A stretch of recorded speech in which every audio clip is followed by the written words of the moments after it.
Hello everyone, I am Tom Search reporting, and this is Research for Truth. This report will be about vaccinations and its link to autism and the apparent cover-up by the CDC, the Center for Disease Control. By the end of this segment, you're going to have to ask yourself, is humanity the disease that they are out to control? Let's proceed with this segment. Let's talk tonight about thimerosal. There are a lot of people, a lot of Americans very concerned about the impact of this drug, which is found in vaccines, and how it causes autism. Talk about that. Thimerosal is a preservative that was put in vaccines back in the 1930s. Almost immediately after it was put in, autism cases began to appear. Autism had never been known before. It was unknown to science. Then the vaccines were increased in 1989 by the CDC and by a couple of other government agencies.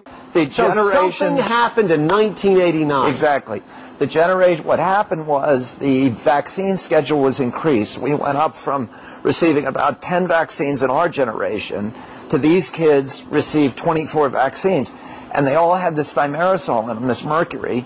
And nobody bothered to do an analysis of what the cumulative impact of all that mercury was doing to kids. As it turns out, we are injecting our children with 400 times the amount of mercury that FDA or EPA considers safe. A child on his first day that he's born is injected with a hepatitis B shot. Under EPA guidelines, he would have to be 275 pounds to safely absorb that shot. In 1988, 1 in every 2,500 American children had autism.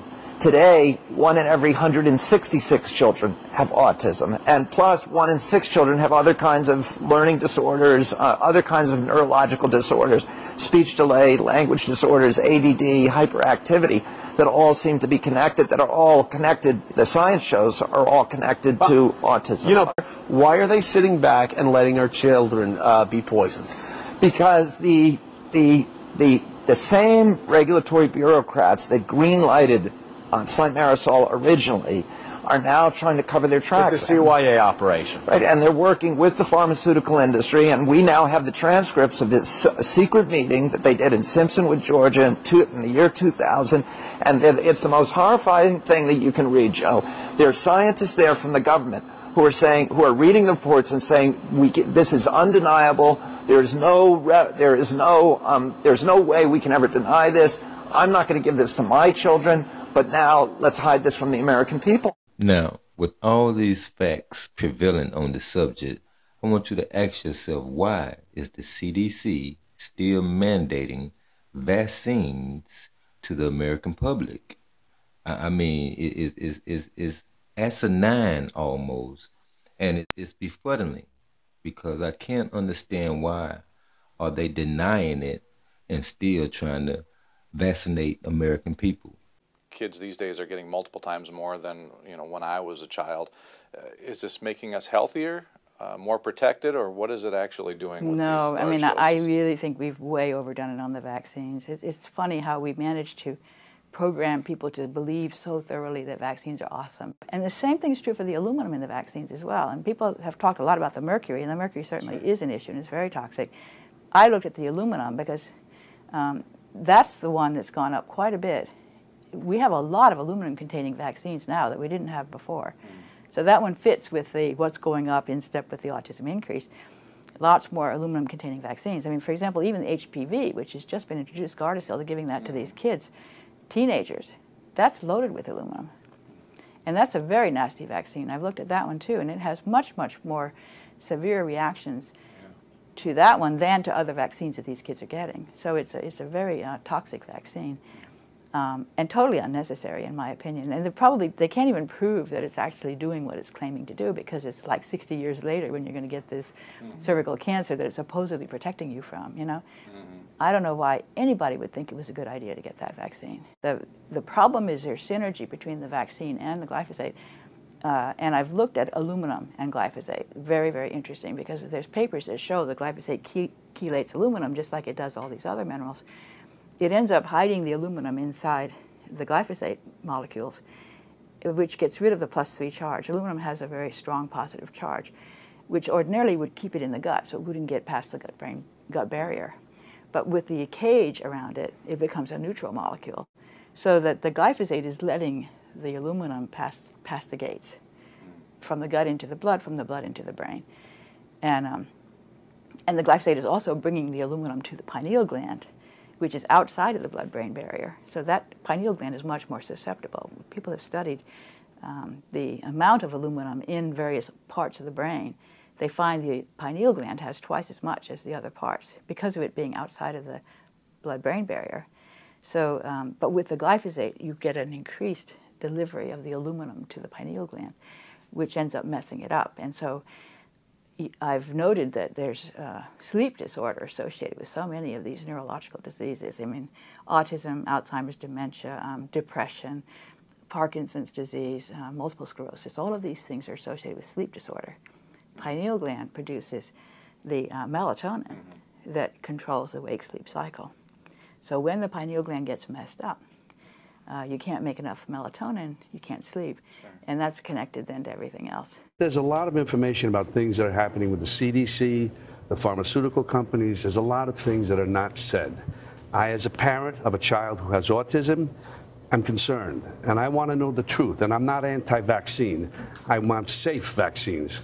When you get, some people can't get a certain type of shot, and they can die from it, you know, even penicillin.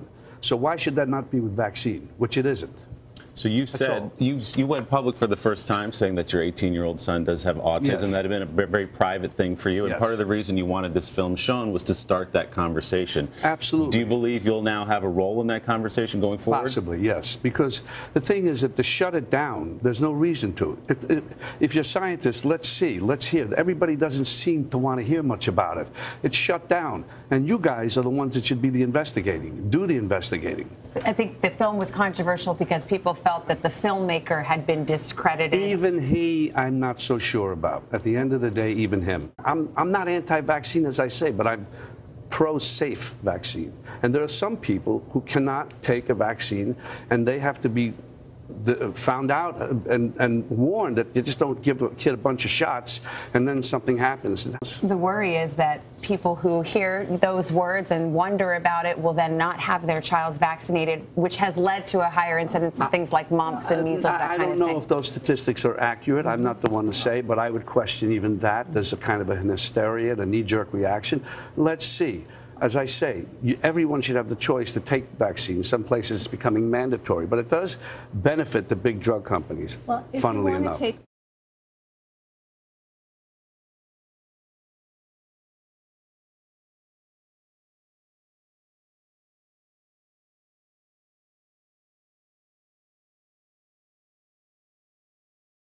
By November the 9th, 2001, nearly 13 years ago, senior CDC scientists knew that younger age of exposure to MMR was associated with an increased risk of autism. In 2004, they published, but they hid the results. That's the lowest point in my career that I went along with that paper. And I went along with this. We didn't report significant findings. MMR was declared safe.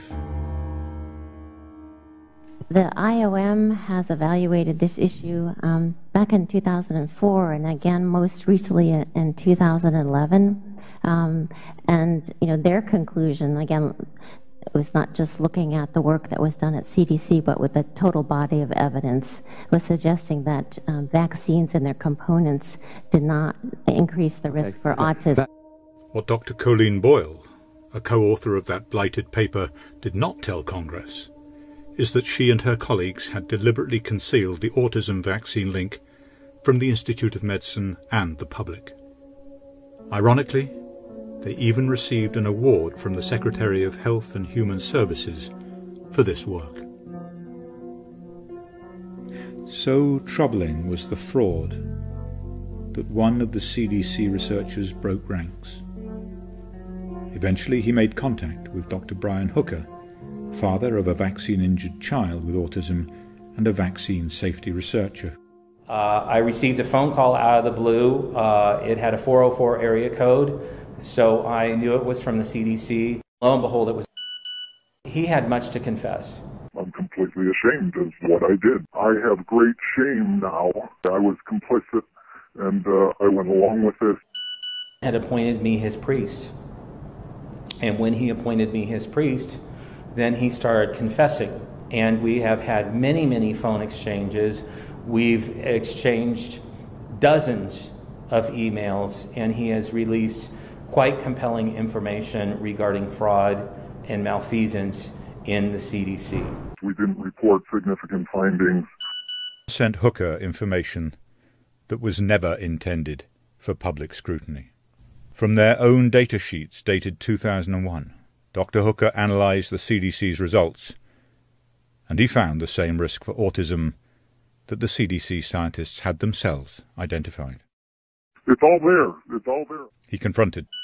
He has expressed significant remorse for lying, for burying data. I have great shame now when I meet families with kids with autism, because I have been part of the problem.